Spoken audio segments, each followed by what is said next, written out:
যেভাবে মৃত্যু হলো জল্লাদ শাহজাহানের। আলোচিত জল্লাদ শাহজাহান ভূঁইয়া মারা গেছেন। টানা ৩২ বছর সাজা খাটার পর কারাগার থেকে বেরিয়ে খোলা আকাশের নিচে আলোচিত এই জল্লাদ বেঁচে ছিলেন ৩৭১ দিন।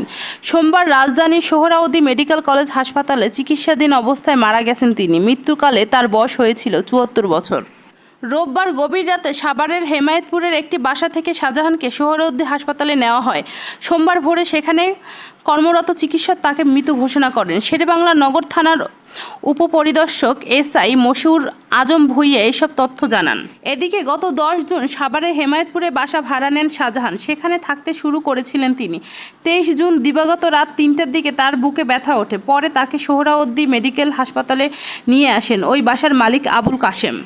বাসার মালিক জানান, সোমবার ভোরে ৫:৩০টার দিকেই মারা যান জল্লাদ। এসআই মশিউর বলেন, শাহজাহানের লাশের সুরতহাল প্রতিবেদন তৈরি করা হয়েছে।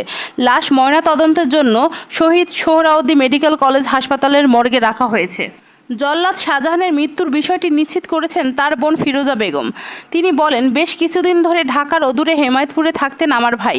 রোববার রাতে তার বুকের ব্যথা ওঠে। পরে রাজধানীর সোহরাওয়ার্দী হাসপাতালে ভর্তি করা হয়। সেখানেই তিনি মারা যান।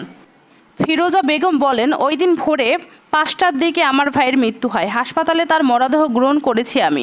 আইন প্রক্রিয়া শেষে শাহজাহানের মরদেহ নরসিংদীর পলাশ উপজেলার ইছাখালী গ্রামে দাফন করা হবে।